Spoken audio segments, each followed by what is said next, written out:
welcome back to all you guys, gals, and non-binary pals.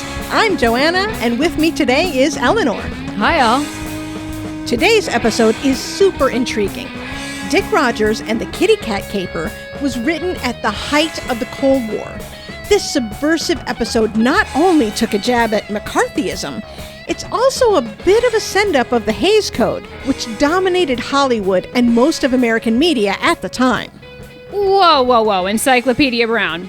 We gotta take a step back here for those who may not have taken American history for media files. Right. Okay, so it's November 7th, 1917, and Lenin and the Bolsheviks seize power from the Tsars and... Joanna, we need the Cliff Notes version, okay? Okay. Okay, so in the early 1950s, the American government was super worried that its citizens were secretly trying to turn America into a communist country.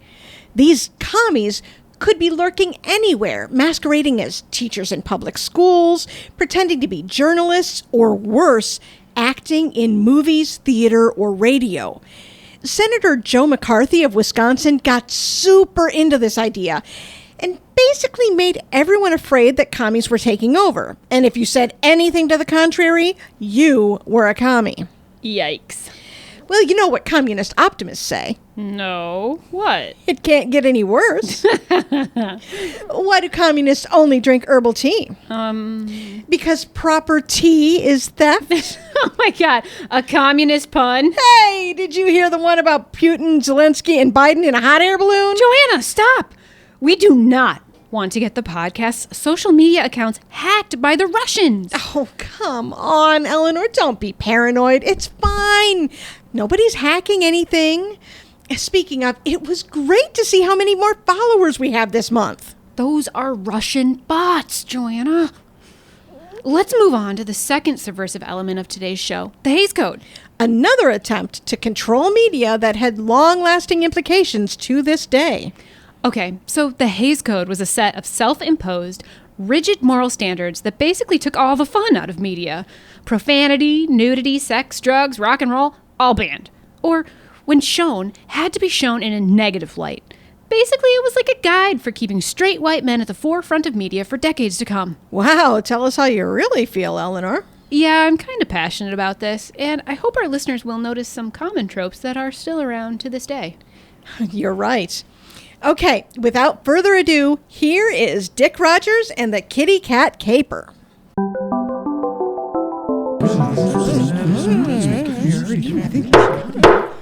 All rise for Judge Pepperschnitz, Supreme Judge of the Galactic Interstellar Force. Dick Rogers, you have been brought before this court and have been accused of the following: being a subversive element, lacking in GIF loyalty, demonstrating for equal rights of all aliens, suggesting that galactic health care should be available to everyone regardless of their ability to pay, and lastly and most egregiously, promoting ideas of common ownership of the means of production and the absence of social classes, money, and the GIF. The main tenets of Space Communism. Space Communism? I'll have silence in order, or you'll all be charged with disruption of my courtroom and forcibly removed. So, Rogers, do you plead guilty? Wait, what? No. Look, Pepperschnitz, this is just some huge mistake, honest. Watch it, Dick. You're already on thin ice. Address me as Judge Pepperschnitz. Look, Judge Pepperschnitz, I swear I can explain everything. Just hear me out. Don't worry, Dick. The judge will give you your say right after we welcome our listeners to today's episode of The Adventures of Dick Rogers, Space Detective. This week, the allegations are serious and Dick's freedom is on the line. Could our hero actually be a communist? There's only one way to find out. Keep your radio tuned in for Dick Rogers and the Kitty Cat Caper, brought to you this week by our sponsor, Brockovich Travel Agency, who you'll be hearing from later on. Now back to the trial. I was just doing a job, regular old space detecting, and somehow everything got out of hand. This whole mess started 2 days ago. I had just fallen asleep after a bout of insomnia that had me up late watching the Space Tube. That time of night when they play nothing but commercials and static, suddenly my comm rang. Hello? Who the hell calls a guy at this time of night? It's 8:30 in the morning, Dick. If you don't wake up now, you'll be late for your meeting with your client Carl in 15 minutes at the... Judge, I object. The accused is clearly trying to stall and craft a narrative, putting himself in the best possible light. While I agree on the stalling bit, I'm afraid he does have the right to defend himself. And I'm unclear what about his description made you think of him in a good light. Overruled. Please continue with your story, Dick, but try to cut down on the fluff. So, as I was saying, I had a meeting to get to and headed down the 10 flights of stairs just to get out of my godforsaken apartment building. Gentle persons of the jury, space detecting isn't as lucrative as my appearance may lead you to believe. But, of course, before I could slip out unnoticed, the doorman blocked my way. Dickie, how's it going? I heard you have a new assignment, one that maybe the GIF wouldn't take too kindly to. Word on the street is your client is a spy for the Democratic Republic of Pluto. The derp? Word on the street must have been pretty loud to be heard all the way from up in my apartment. Look, Jack, I don't know what you heard, but I get offered a case, I take it. No funny business, no politics. As a white guy, I don't have to worry about him, so I stay out of it altogether. As long as I'm getting paid, I don't care what a guy does in his free time. You know that club you're going to? The Red Wall Lounge? It's full of those derps. Space communists. How did you know where I was headed? Your cab's been waiting since you got down here. Why the didn't you tell me that in the first place? I stewed on the conversation with Jack the whole ride over to the club. I wasn't sure what to do about the accusation, but I did know I was going to be sweeping for bugs the minute I got back to my office. My client was waiting for me when I arrived, a bit disheveled and out of breath. He was good looking. For a derp, his face looked like it was cleaved from rock, all sharp angles and smooth surfaces, dark hair, messy, but in a way that some men just pull off so well. As with so many Earthers born on far-flung planets, he suffered from heterochromia. I say suffered, but with one hazel and one a vibrant green, his eyes only proved to make his gaze more piercing. He was tall, a good 2 inches taller than me, with a physique that showed how often he must hit the gym. I object. Judge, this is getting ridiculous. Can you please tell the court why you find the need to wax rhapsodic about this fellow? I'm just trying to make it clear how he must get all the ladies, Judge. Can we safely assume by your description that he was a handsome man and leave it at that? Well, sir, I don't exactly notice things like how handsome a man is, but I must also note that he was a truly snappy dresser, too. Really cared about his image. Please keep the physical descriptions and of any other characters in your story to a minimum from now on, Rogers. Yes, sir. Where was I? Oh, yeah. Carl was about to buy me a drink. Let me fix that collar, Dickie, my boy. There, looking dapper, sir.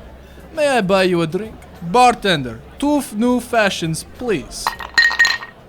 Look, Dick, I'm not used to asking for help, but I need someone to have my back on this, and you come highly recommended. I'm not gonna lie, you don't want no part of this, Dick. It's dangerous and risky. Sounds like my cup of tea.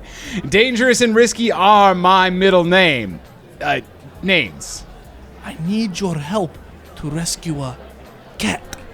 I do not climb trees. That's not my line of work. You may have more luck with the fire department. What happened to dangerous and risky?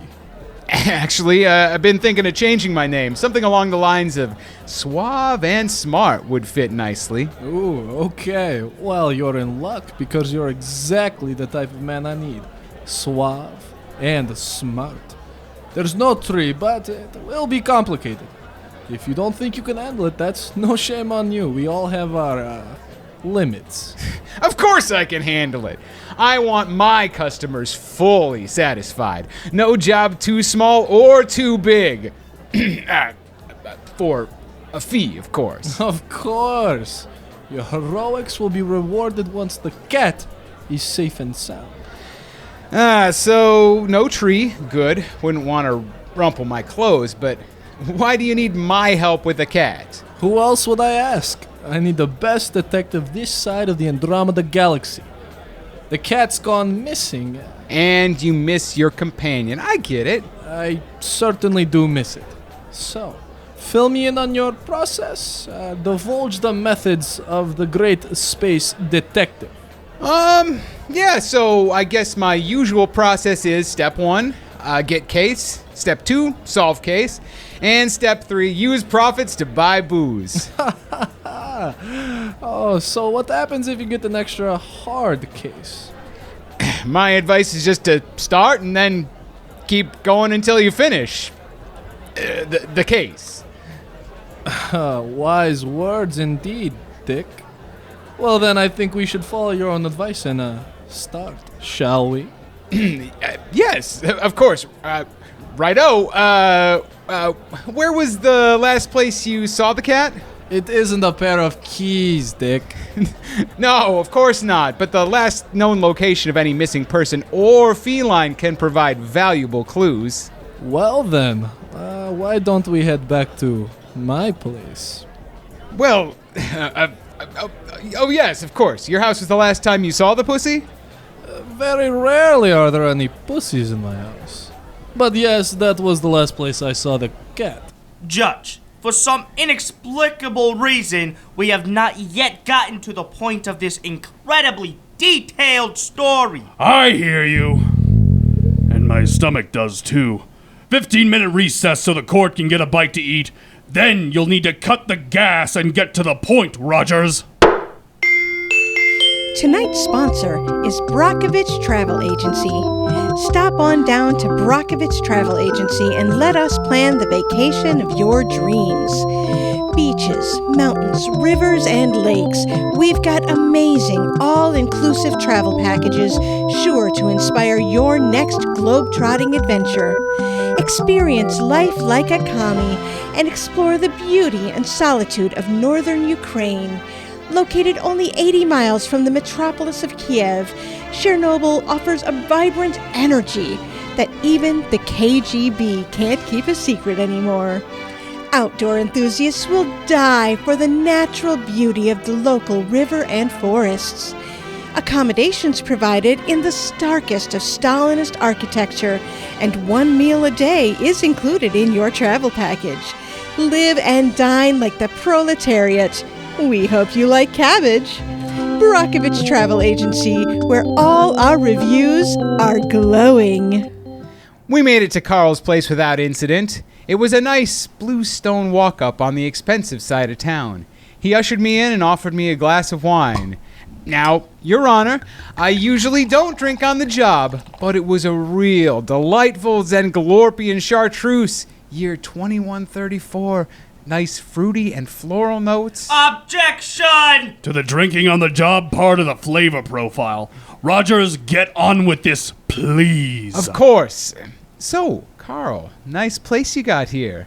I like the historic vibes. I've recently gotten into antiques. I find it adds a certain charm to have a mix of old and new. Objection! You're right. I'm not big on antiques either. Boring. All right. So we finally get down to the business of finding his cat. Okay, Carl, so where does the cat usually sleep? Well, it usually sleeps right here in this crate. When I got home on Thursday night, it was gone. I live alone, and no one else has a key to this house. I got down and looked in the crate, looking for clues. Sure enough, the opening of the crate was ragged, and a small piece of fabric was dangling from one of the sharp metal edges.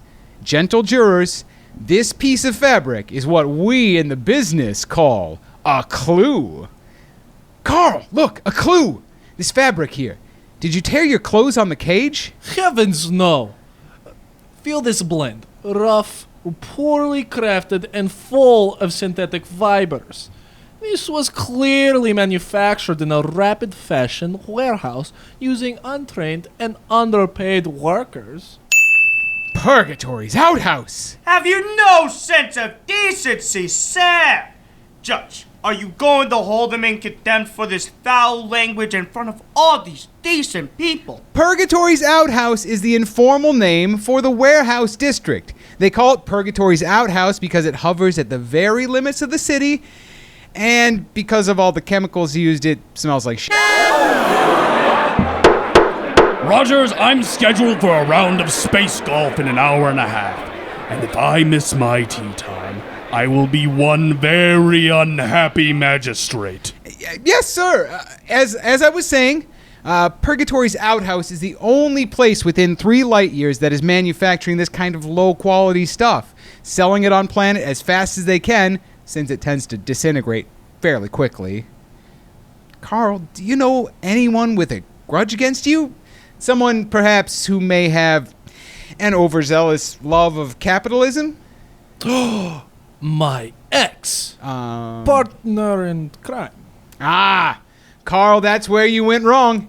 This is why I always take matters into my own hands and fly solo. So, who is this fellow? N.E.R.D. When I was a younger man, I had some foolish ideas. I allowed myself to be drawn in by the idea that corporations are people too, with feelings and needs or such. Ryan always dreamed of owning a vertically integrated fast fashion clothing company, ensuring that from production to sales, he made the most money possible. Looks like we're taking a trip to the outhouse. Have you and the missus been feeling out of sorts lately? Need something to fuel your desire? Reach out to Brockovich Travel Agency to plan your next romantic getaway. The prices are cheap, but we bring the heat when you travel to Love Canal, New York. A quaint neighborhood of Niagara Falls, Love Canal has it all, and the heady mix of romance and excitement are sure to spark a chemical reaction in your marriage. We took the space elevator up to Purgatory's outhouse and entered the building owned by Rand, exploring the dark, dank, disgusting fast fashion facility. Objection!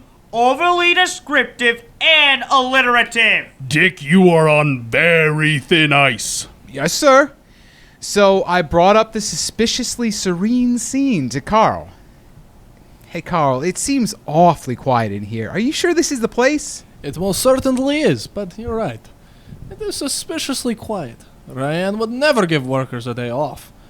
In fact, he wouldn't even let them use a bathroom if it wasn't break time.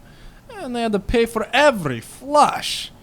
Dick, I have a bad feeling about this. I think it might be... Carl, look! A cage! Could your cat be in there? Why, this isn't a cat. It appears to be some kind of electronic device. Dick, whatever you do not move. What? Look down. No! Don't take a step. Just look down. What is it? When you picked up that cat, you activated an explosive! Yes! And as soon as you move, kaboom! Ryan, why you son of a... Carl! Don't bring my mother into this. You loved her.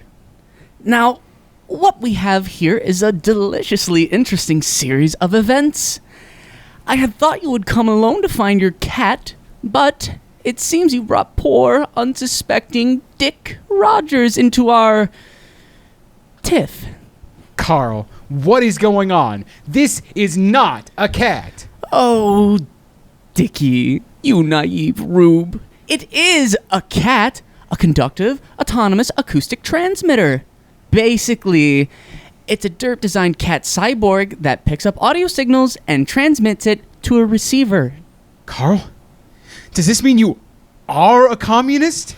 Dick, I thought you knew that the whole time. No, I mean, I'd never assume. And now, Dick, you foolishly tripped the timer on the bomb I've placed in this building. I have moved all my operations off-planet to one of the orbiting exostations. Hovering outside this planet's atmosphere, I'll be able to avoid both on-planet and galactic annoyances, such as health codes and worker rights. And I can evade interplanetary taxes with ease. Once this bomb goes off, I'll be getting rid of you and Carl, with the added benefit of raking in the cash on the hefty insurance claim that comes along with the destruction by terrorism clause in my plan. With one last look my way, Carl grabbed Ryan, stepped onto the platform, and simultaneously shoved me away. Dick!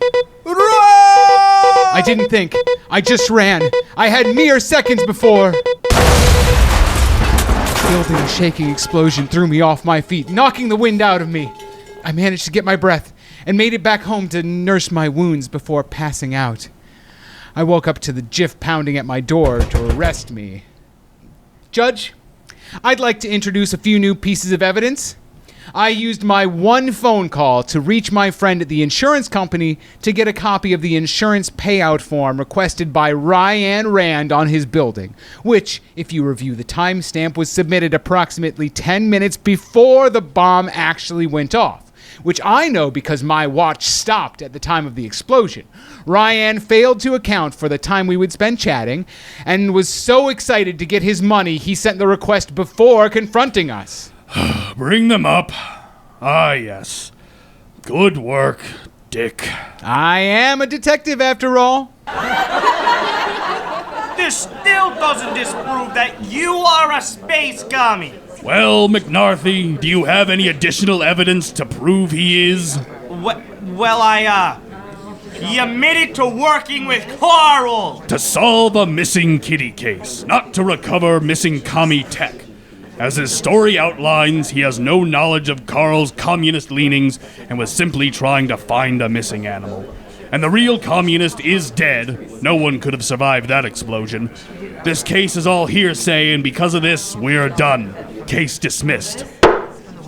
Bailiff, have I missed my tea time?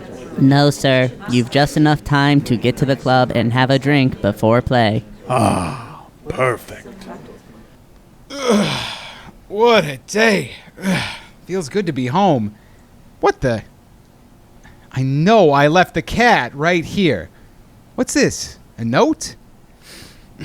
Dear Dick, I apologize for the inconvenience of having you arrested and tried as a communist, but I needed a bit of time to recover and plan my next move. Thanks for taking the heat off me and telling your story so slowly and with such description to give me extra time. You're a gem of a guy, and a true friend. The dirt will not forget what you've done. Thanks for keeping my cat safe. Yours, Carl. That's all, listeners. Dick has managed to convince the judge, but did he convince you? Whether you think Dick is a wholesome all-American gumshoe or a dirty commie sympathizer, he'll definitely be back to solve more mysteries on the next Adventures of Dick Rogers, Space Detective. Wow, great episode. But I hate it when I love a character and then they kill him off. I'm so glad that didn't happen this time. I know. You could tell the writer of this episode was fighting so hard, and in the end it looked like the Hays Code was going to win. No character, especially one who was a potential commie or gay man, was allowed to have a happy ending. They usually had to die, so it's pretty impressive that they didn't have that happen in this episode. Sheesh, well, since we aren't held to any kind of code, I'd like to leave us with one last joke. There once was a guy named Marx who thought the bourgeoisie were a bunch of old farts. I think we better just wrap this episode up. Mike, are you awake over there? We're on Facebook at Dick Rogers Pod, on Instagram at Dick Rogers Space Detective, and Twitter at Rogers Space, and also on Patreon at patreon.com/space_detective. Make sure to subscribe wherever you listen to podcasts. This week's nerds are Wendy Wilwert as Joanna and announcer, Angela Ventris as Eleanor, Cody Sauer as Bailiff, Dorman, and Ryan, Logan Wright as AI robot assistant and Judge Pepperschnitz, Nicholas Johnson as Dick Rogers, Gabe Green as Attorney McNarthy, Michael Storm as Mike Nutley, and Trent Sanchez as Carl. The Case of the Kitty Cat Caper was written by Angela Ventris. Sound design by Michael Storr. Music by Nicholas Johnson. Audio editing by Nicholas Johnson.